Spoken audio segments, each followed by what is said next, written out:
What is up, boys? So in today's video, we're gonna be talking about my podcast that I'm starting. So this is technically episode 1. Uh, so basically, I just want to go over some stuff in the sports universe, what's been going on, trade rumors, playoffs, what things are looking like for the playoffs, all that type of stuff. So I figured we'll get into this episode solo. And then I do have a friend who said he was interested, so I want to figure out how we're going to do that and set up, him and I conversing about this, going over it as well.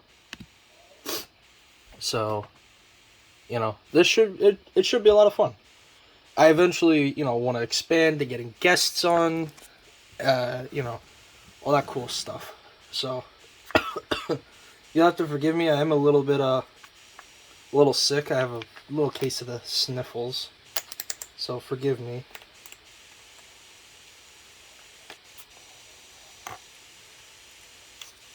So, let's get into this. So, I think where we're going to start is the NFL for right now, since there's 1 or 2 games going on. I think it's just the one. With the Steelers and the Browns.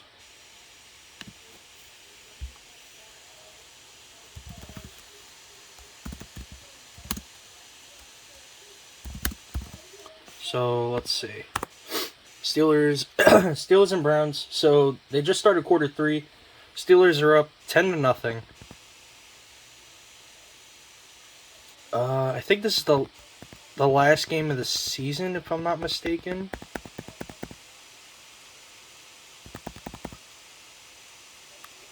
Yeah. So, let's see if I can get like a summary of the game on what everything's doing right now. Okay, so the last time they beat them in 2021 was in 2021, and they beat the Browns 15-10. So that's cool.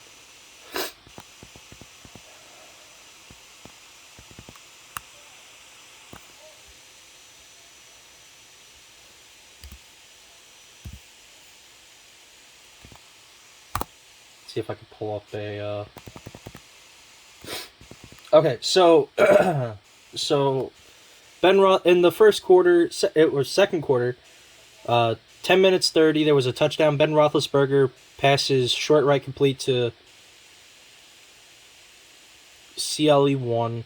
Catch made by I think it's David Johnson at CLE1. Gain of 5 yards. Johnson for 5. Touchdown.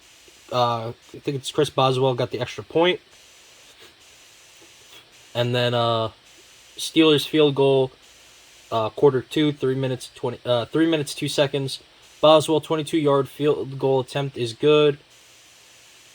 Center K Hunts, holder Waitman. Cool. Now we just gotta wait for more. So yeah, so Steelers are up 10-0.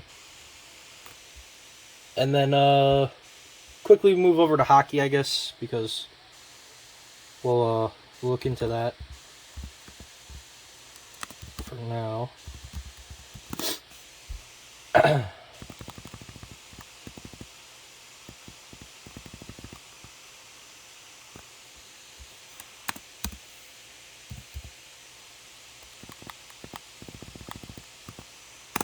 Okay. So today, Monday, January 3rd, the Rangers beat the Oilers 4-1. They are now 22-8-4. That's very good. I'm actually happy about that. They could very well secure a playoff spot. There were supposed to be 2 other games between the Wild and the Senators, and the Leafs and the Hurricane. Oh, excuse me. Those 2 games got postponed. I don't know till when. I would assume probably for like a later date, obviously. But those games got postponed, which the Senators are 9-18-2. The Wild are 19-10-2. The Hurricanes are 23-7-1, and the Maple Leafs are 21-8-2.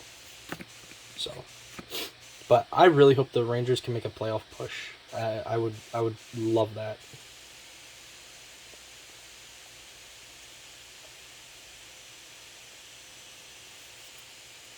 So let's go check the standings overall. So for the standings, the Atlantic Division, you got the Lightning, who are 21-8-5. Oh, sorry. You got the Panthers, who are 21-7-4. The Maple Leafs, who are 21-8-2. The Bruins, who are 16-10-2. The Red Wings 15-15-3. The Sabres 10-17-6. The Senators 9-18-2. And the Canadiens 7-23-4. God damn, the Canadiens are ass. In the Central Division, you got the Blues 19-9-5. The Predators 20-11-2. The Wild 19-10-2. The Avalanche 18-8-2. The Jets 15-11-5, the Stars 15-12-2, Blackhawks 11-17-4, and then the Coyotes 6-21-3. Yikes, they're ass too.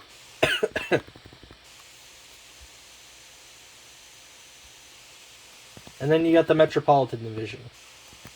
The Rangers are 22-8-4, Capitals 26-8, Hurricanes are 23-7-1. Penguins are 18-8-5. Flyers are 13-13-6. The Blue Jackets are 15-14-1. The Devils are 13-15-5, and the Islanders are 10-12-6. And then in the Pacific Division, you got the Golden Knights, who are 22-11-1.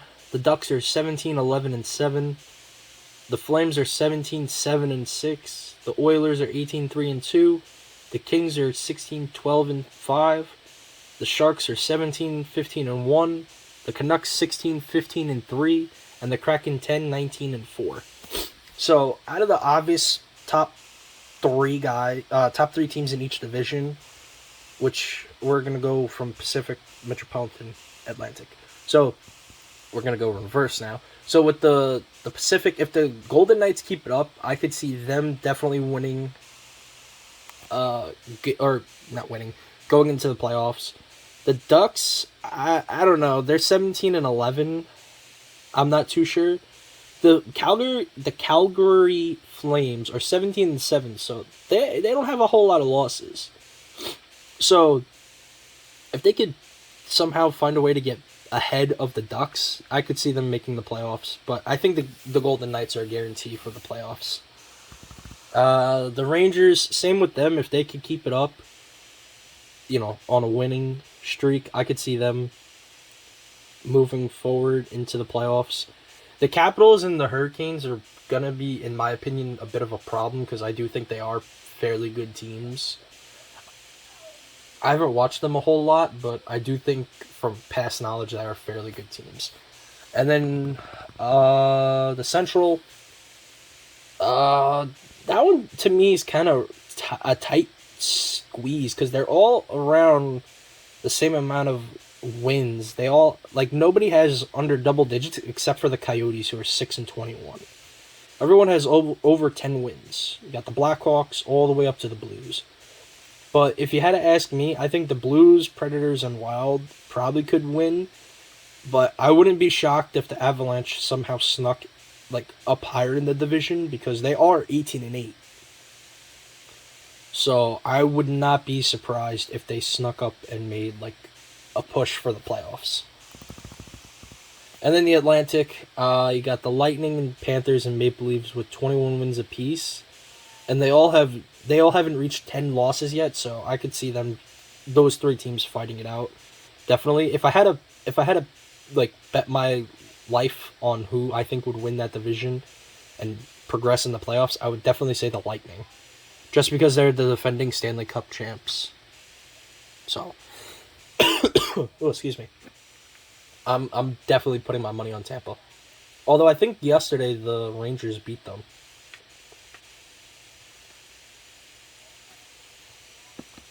I believe. Let's take a look.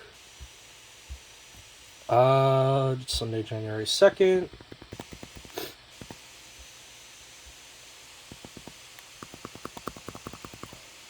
There it is. Yeah, the Rangers beat them yesterday 4-0. But the Rangers are genuinely looking good. I'm excited to watch them play because they're looking very good. And even if they make it into the playoffs and they lose like very early on, I don't care because I've been watching the Rangers suck for quite a while. Ever since like 2013, 2014 when they went to the Stanley Cup and got beat to shit by the Sharks, I think it was. Or no, not the Sharks, the Kings, the LA Kings. That was rough. But tomorrow, in terms of games, at 7 o'clock EST, you got the Bruins and the Devils, and the Flames and the Panthers, along with the Lightning and the Blue Jackets. Tomorrow's Canadiens-Capitals game got postponed. At 7:30 EST, you got the Sharks and the Red Wings. At 8:30 EST, you got the Avalanche and Blackhawks. 9 o'clock EST, you got the Coyotes and the Jets. 10 o'clock EST, you got the Ducks and the Flyers. Tomorrow's Krakens-Islanders game got postponed. And then at 10 o'clock also EST, you got the Golden Knights and the Predators. So, those should be interesting games. The Rangers unfortunately aren't playing. I don't think they play till Wednesday. No. When do they play next? Let's take a look. Oh, God. They play on Thursday. No, sorry. Not Thursday. What's this? No, it is Thursday. They play Thursday, 10 o'clock EST versus the Golden Knights. So that should be an interesting game. That should be a very interesting game. Oh, man. Alright, so back to the Steelers game. Steelers are up 13 to nothing now. Let's refresh real quick and get the score analysis on that.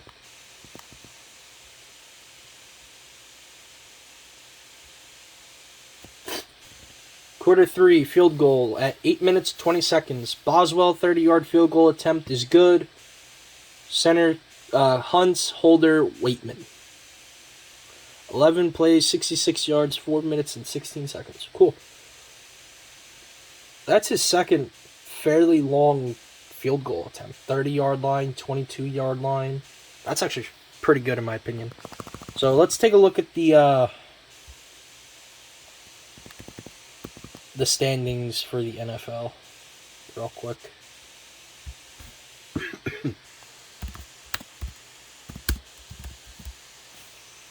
NFL standings. Okay. So, it was... Who was it yesterday? So, these are the division leaders. You got the Titans, the Chiefs, the this is for the AFC, by the way. You got the Titans, the Chiefs, the Bengals, and the Bills. Those are all the division leaders. Bengals and Bills are 10-6, and then the Titans and Chiefs are both 11-5. Okay? So, then you got the wild card guys, which are the Patriots, the Colts, and the Chargers. Pats are 10-6, and then the Colts and the Chargers are 9-7 apiece. In the hunt, depending on what that means for them entirely, you got the Raiders at 9-7, the Steelers at 7-7, possibly 8-7 if they win tonight. Oh, excuse me. And then the Ravens are 8-8.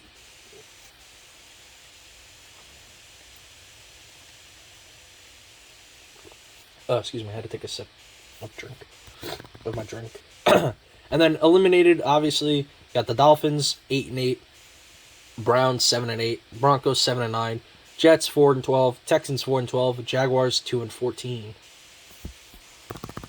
So, obviously, got some interesting teams, definitely in the playoffs. Definitely didn't expect the Bengals, personally, to be in the playoffs, but I guess because Joe Burrow's doing fairly well.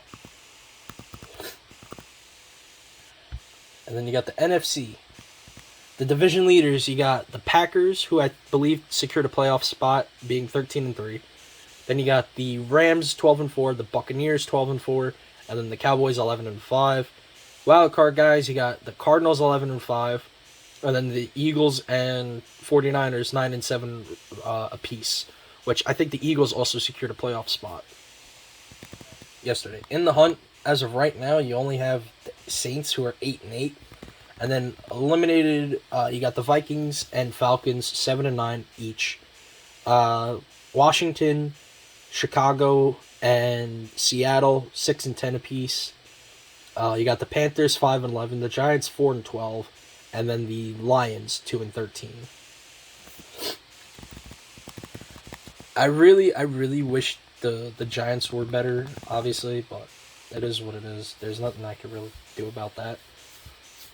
But I think if we're looking at it, who we think is going to go to the Super Bowl, I think without a doubt it's going to be the Bucks versus maybe the Chiefs again, or maybe the Bills. I would really like to see the Bucks versus the Chiefs again, and then just watch Brady fucking, destroy Mahomes again. But if I'm being realistic, I think it's gonna be Bucks and Bills. I think the Bills can take it all the way this year.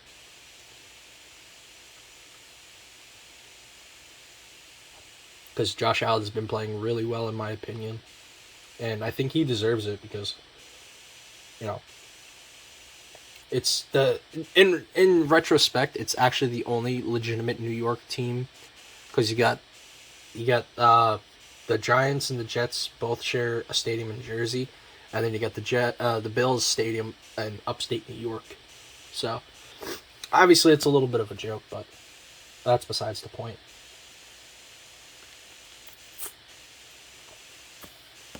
And then you had that whole thing yesterday with Antonio Brown. Dude's lost his mind.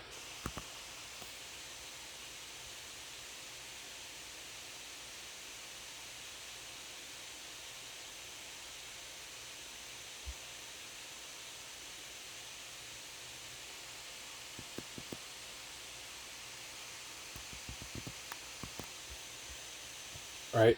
So, dude's 100% fell off his rocker. I don't know what it is. I hope he definitely gets the mental help he needs. Because he 100% needs mental help.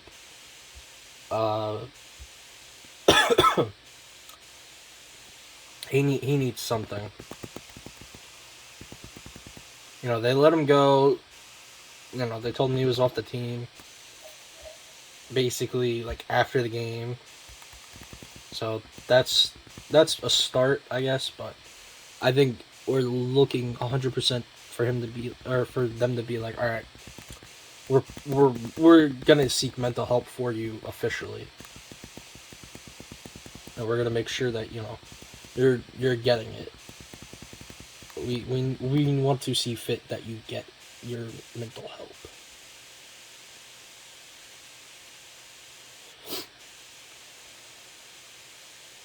Because he just keeps acting a fool, just like fucking, in my opinion, the way Cam Newton did, because both of them were guys with a lot of talent. It's just Antonio Brown's been more, outlandish than Cam Newton, but that's besides the point, I guess. Let's just take a quick look at the Steelers game. Still 13-0 with 6 minutes left in the third quarter, so that's good. Let's move on to the NBA.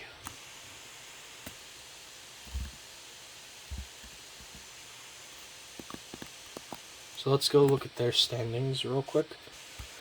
So in the Eastern Conference, leading the East, you got the Bulls, then the Bucks, the Nets, the Heat, and the Cavs. And then you go to the Western Conference. Oh, hold on. I missed... What the fuck? What's up with the Eastern Conference? Why isn't the whole thing loaded? That's weird. There we go. So you got the Knicks at 17-20 in 11th in the standings, which I don't think is inherently bad. I think they're actually pretty okay. Now, I don't see them making the playoffs, unfortunately, this year, but they could. There's still a whole lot to go in the game or in the season, so I genuinely think that they 100% could make a playoff push. It all just depends on what happens at the trade deadline. And then you move over to the West, and actually a lot of teams are doing fairly well over there. You got the Warriors, the Suns, the Jazz, the Grizzlies, the Nuggets, the Clippers, the Lakers, the Mavericks, the Timberwolves, the Kings, the Spurs. Everyone has 10 or more wins, which is kind of shocking to me. That everyone has over 10 wins in that division, because a lot of the teams, in my opinion, are pretty ass, but not like super duper ass. Like, I know normally the Grizzlies are fucking garbage. I think normally the Timberwolves are as well. The Spurs, the Thunder. The Pelicans have been sucking ass because I think they lost Zion, the injury. And then you got the Lakers, who are 7th in the West, but they're not playing too hot. So, there is that. And then if you go back to the East, a lot of the teams are doing fairly well. The Bills, the Bulls, not the Bills, the Bulls, the Bucks, who are the defending NBA title champs. You got the Nets, the Heat, the Cavs, all those guys. And then you go all the way down towards the Pacers, who have 14 wins. And, so some of the teams are actually pretty okay with over 10 wins. And then you go to the Magic and the Pistons, and they have fucking 7 and 6 wins each. Magic have 7, Pistons have 6, and they both have almost 30 losses. Or the Magic have 30 losses, but the Pistons don't. The Pistons have 28.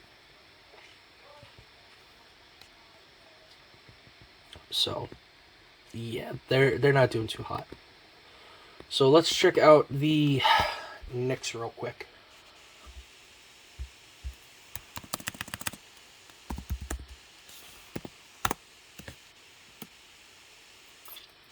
So yesterday the Knicks lost to the Raptors 120 to 105, which, it is what it is.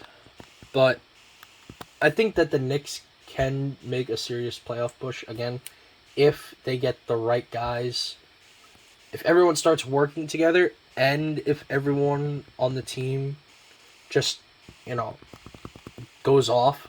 And then on top of that, Dolan or the front office of the Knicks go out and get the right guys as like trade deadline acquisitions for when that comes up.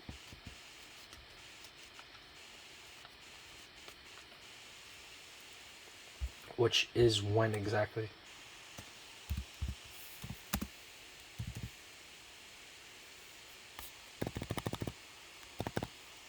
Let's see. The trade deadline.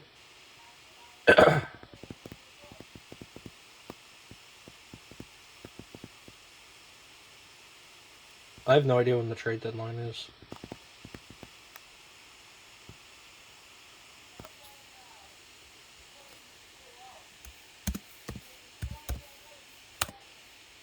Let's see.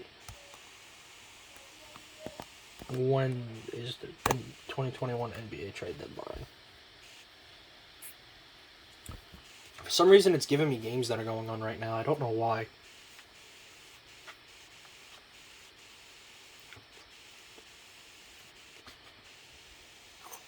But, let me see. Hold on. Maybe I'm missing something.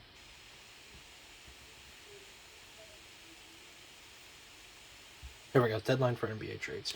February. So we have a little bit over a month to basically see what teams do in terms of getting, certain guys on their team. And what the Knicks are going to do. What even the Nets are going to do, because they've gotten a lot of guys. Don't mind me. I'm just making a protein shake real quick. Or shaking up my protein shake, rather. So don't mind me. But, you got the All-Star game coming up in, like, the next month or two, right? And then you got the NBA trade deadline coming up February 10th. Oh, that's 10 days before the All-Star game. So February 20th is the All-Star game. So you got a little bit less than a couple months. Well, not a couple months. You got less than a month, essentially, for the Knicks, the Nets, and any teams that are contending to get their shit together. Which, like I said, the Knicks definitely could make a playoff push, 100%. I'm not denying that whatsoever. But they could also just fall off and trade away a lot of their guys like they normally do. Like we've seen in the past where they trade away young talent for guys who are just middle-aged bums. We've seen it all too well.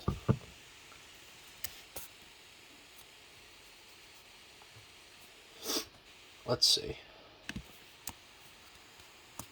Past New York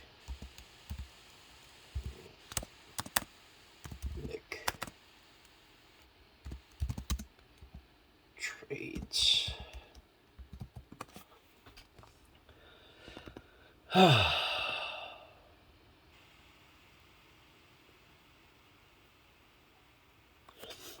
So last year there was a part, I don't know if that was last year in the 2019-2020 season or this.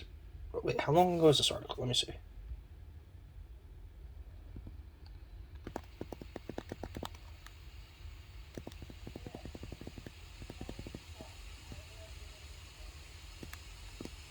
Okay, so let's just go look at some transactions. Can I sort it by year? Because if I could, then that would be great.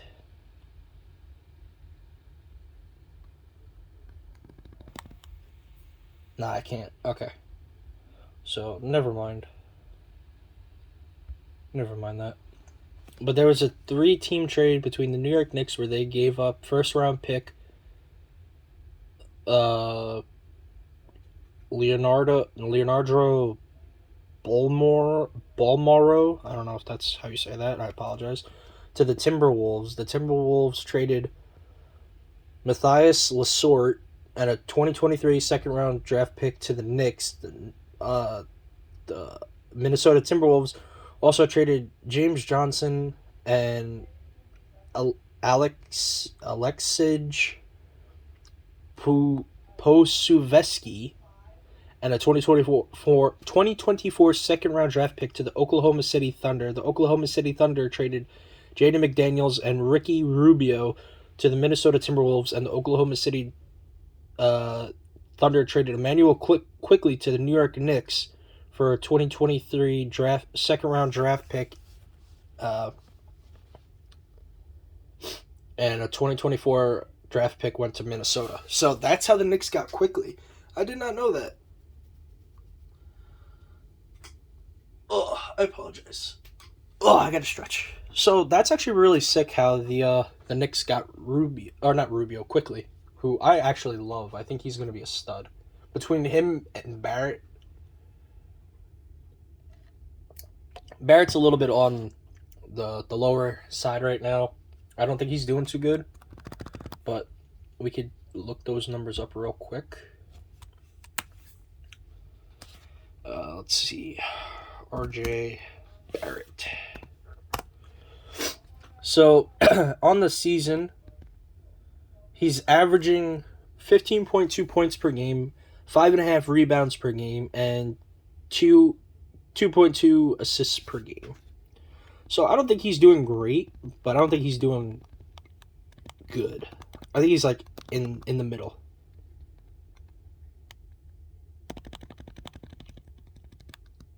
There are a lot of hopes for this kid. I think he'll be fine. I think he's just struggling a little bit because there's so much pressure on him, but I think he'll be fine. I don't think there's a whole lot of pressure.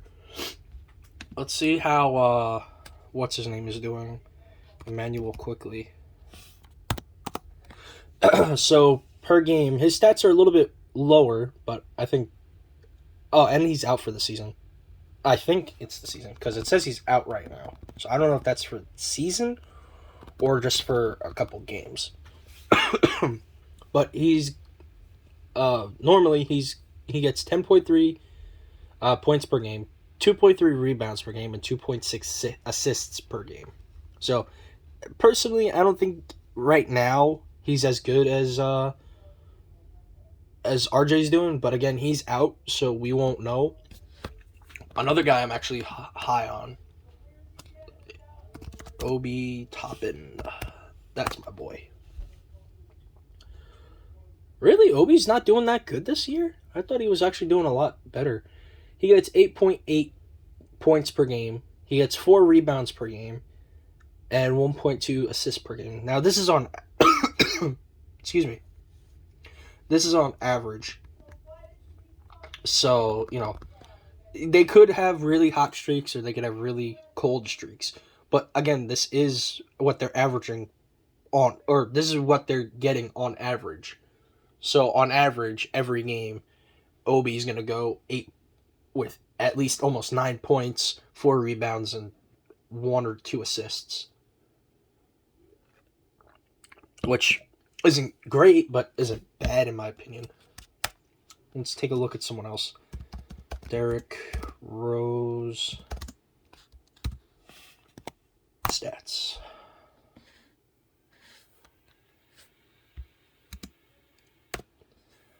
(2021).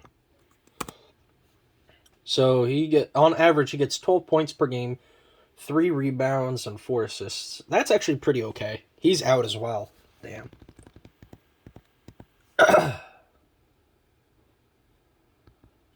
Damn, that's kind of upsetting that he's out right now. All right, so with his career, I never realized it. From 08 to 16, he was strictly with the Bulls. I always thought he was going to go down as an all-time Bull, being just strictly a Bull. And then I remember in 2016, 2017, which was my senior year, he got traded to the Knicks, and I was happy as fuck, dude. I was so excited. And then they traded him away, or they let him go away in free agency. So he then went to the Cavaliers for a year. And then after that, he went to the Timberwolves. And after that, he went to the Pistons for 19 to 21. And then they traded him back to the Knicks. And I'm actually glad they got him back and they extended him because I think Derrick Rose can help the Knicks out a lot. I think he's actually a really good guy, locker room guy. And then who's the dude that was literally like the Knicks lone star, all-star, or not the lone star, the only all-star. Oh shit! What the fuck is his name?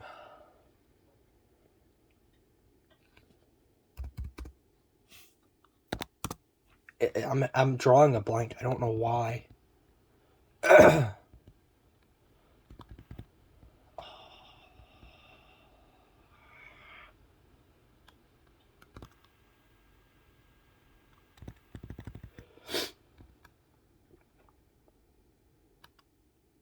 Oh, Walker. I think that's who it was. Wait, let me go look at their roster.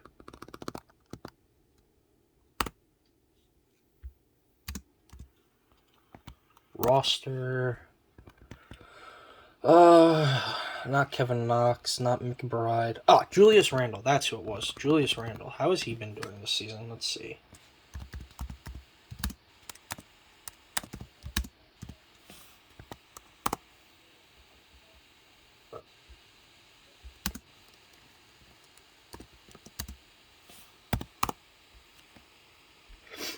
So, on average, he's getting 19.3 points per game, 10 rebounds, and 5 assists. So, that's actually pretty solid. So, almost 20 points a game with 10 rebounds and 5 assists. I think that's actually really solid for him. He's another guy that's a good veteran presence in the locker room and on the court for the Knicks. To, mentor those young guys like Obi, RJ, and man, manual.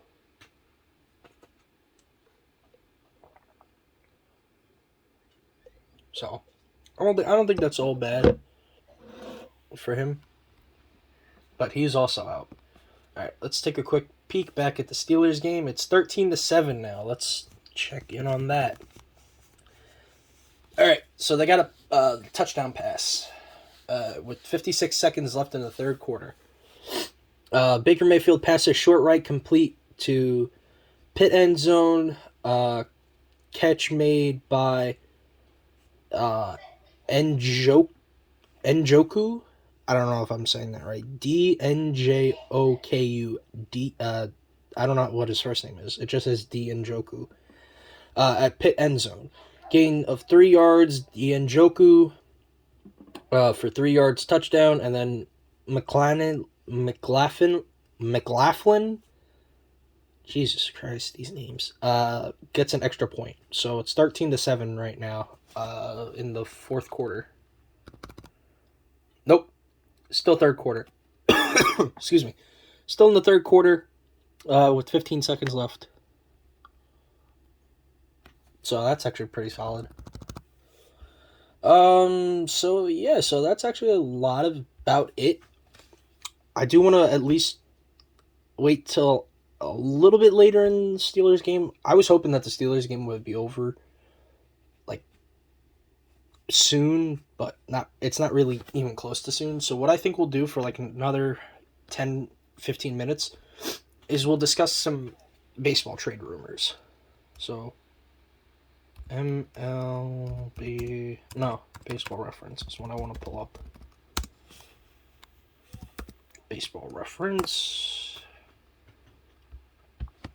Okay, so one guy I've been listening to his name be spread around with the Yankees is Clayton Kershaw.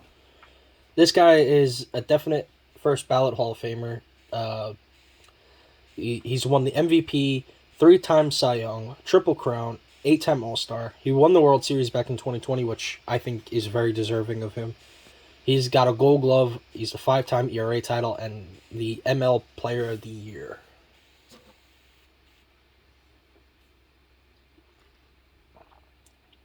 I think going into his 34-year-old season, I think he will be okay wherever he goes, whether that be with the Yankees, the Cardinals, the Rangers, or even back with the Dodgers. I think he'll be fine. He did post, I heard, his highest whip for his career this past year.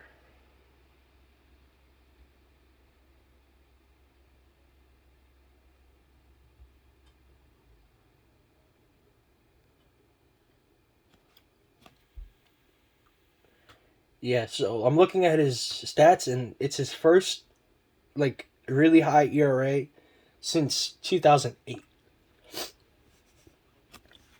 He had an ERA of a 3.55 ERA. Every other year, it's been, like, sub 3s, 2, 3. Back in 2013, he had a 1.83 ERA. Goddamn. Kershaw's gross, dude. I wouldn't mind him in being in Yankee Stadium. I would not mind it at all. But you know, a lot of people think he's not he's not good anymore. A lot of people call him washed up. I think he's fine. I don't see the problem with him at all being on the Yankees, you know. So let's look at his projected stats. So his projected stats are at a 11-7 record, 136 innings pitched, which I think would be awesome to have that behind Garrett Cole. Basically, the way I look at it, he's gonna have to be our number 2 if the Yankees sign him, right? Because you're gonna have Garrett Cole at the 1. You don't have a 2.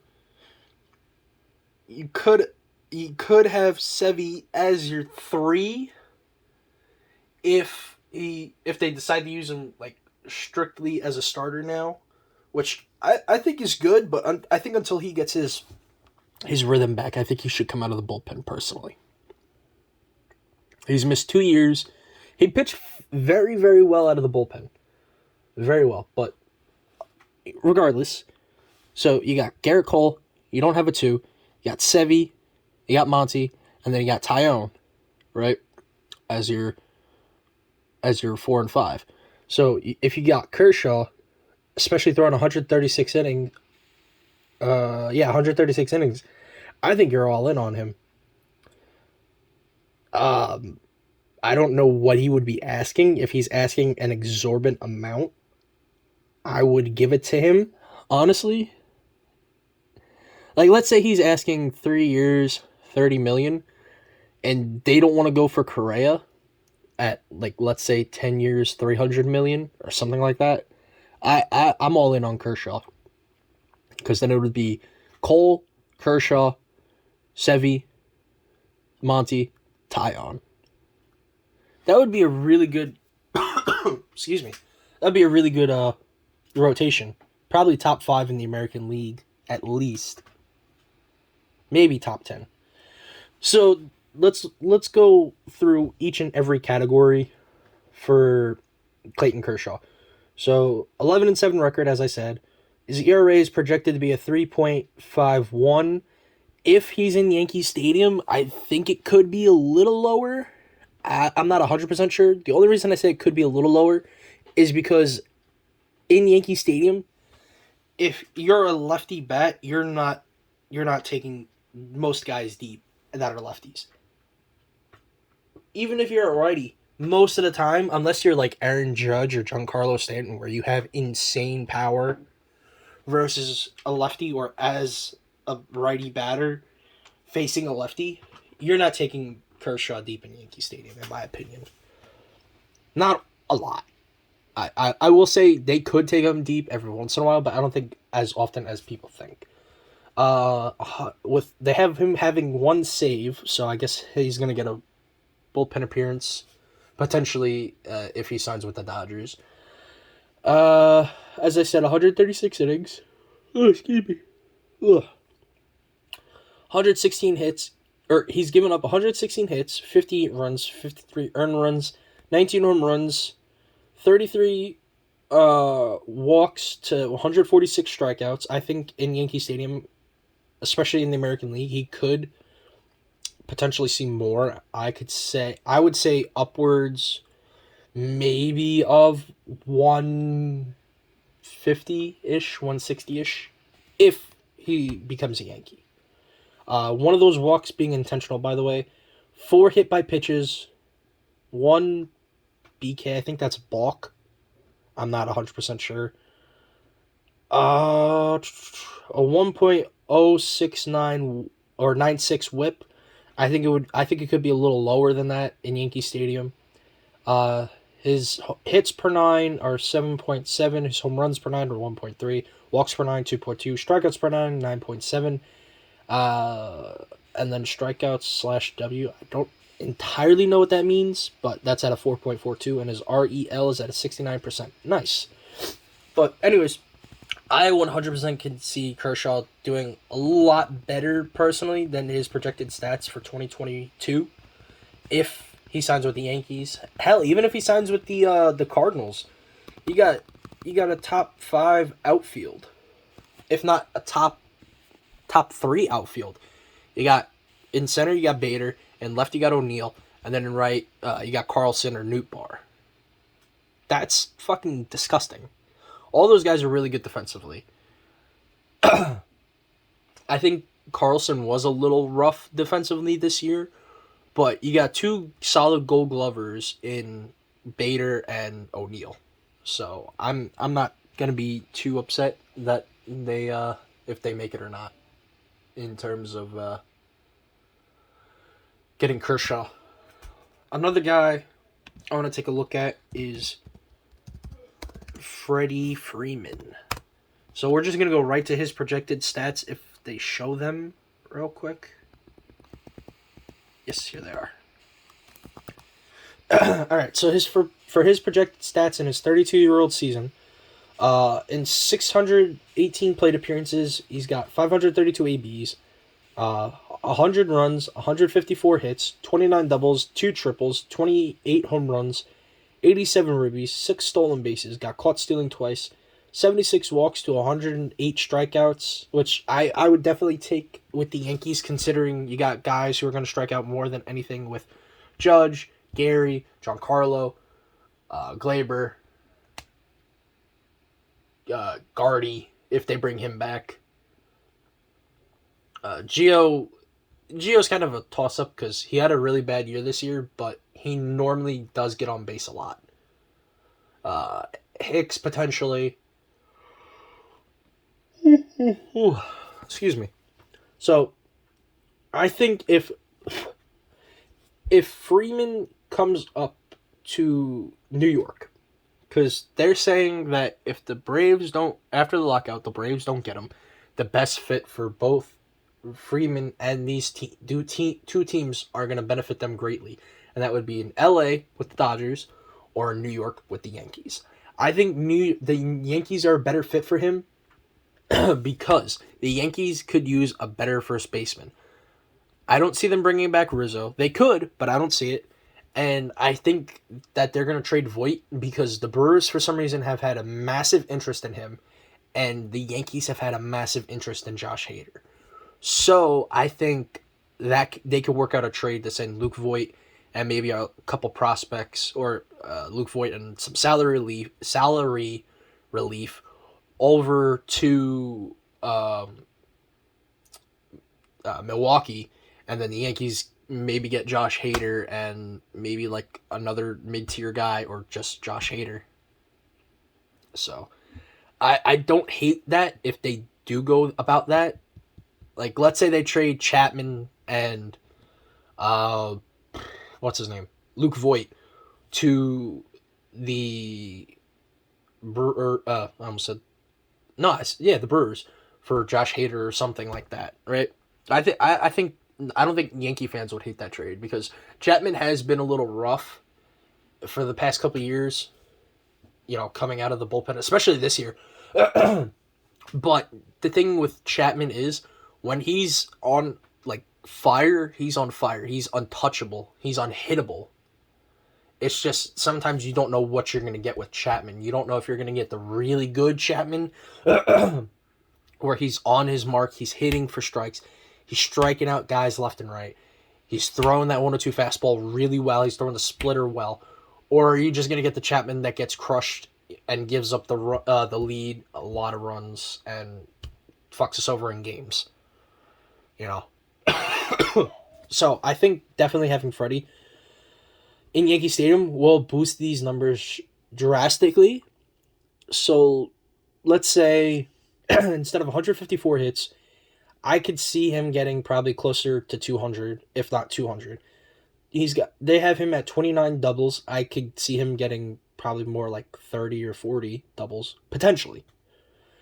Triples 2, I could see him getting 2 triples. I'm not even going to argue triples. It's fucking triples, nobody cares.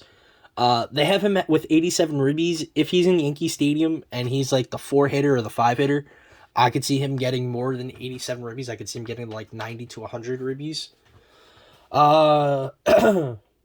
Strikeouts, he could massively cut down on the strikeouts, especially in Yankee Stadium. I'm not even going to say with the right field porch, just in general. He tends to seem to do good there. From past experiences. They have him batting 289. Okay, so let me put it in simpler terms. If the Yankees either sign Jock Peterson or Freddie Freeman or both after the lockout, 100% both, either Freddie or Jock or both at the same time, are just going to basically become Barry Bonds in Yankee Stadium. That's basically what's going to happen, is they're going to become Barry Bonds. I do, however, see one guy going to the Yankees. I think because they've been interested in this guy ever since the Cubs had discussed trading him, and that's Kyle Schwarber. the Yankees have had interest in Kyle Schwarber for quite a long time, and genuinely, I don't hate that they want to that they would want to get him. I don't hate that at all. I think that would be awesome if they got him. So he's played forever with the Cubs, and then last year he was with, or this past year he was with Washington, and then Washington traded him to Boston. So he spent most of the year with Washington, and then the rest of the year with Boston. But let's take a look at his projected numbers for next year. I'm assuming this is him signing back with Boston.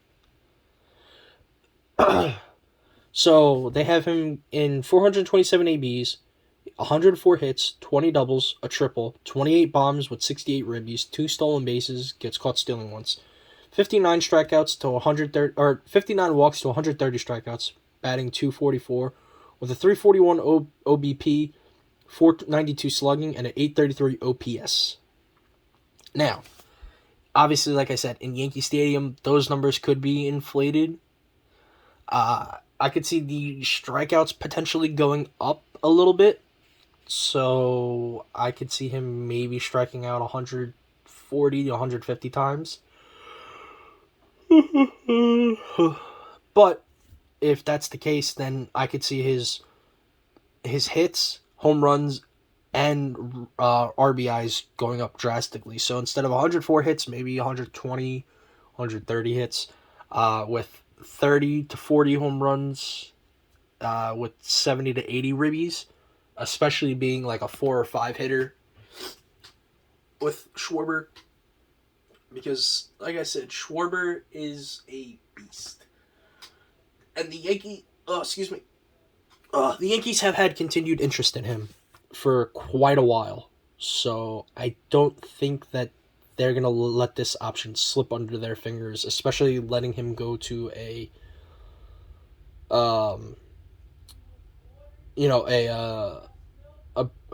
division rival, because they were like, I guess they didn't want him, or either they didn't want him, or Washington was asking too much for him at the trade deadline. So now that he's a free agent, I feel like the Yankees should go and snatch him up. They should just be like, all right, he's free now, let's go get him, snatch his ass up, and take him to the Bronx, because I know they've had interest in him for quite some time now. Oh, Steelers are up 16-7. Nope. Yes. It's 16-7. Okay. Sorry about that. Alright, let's take a look.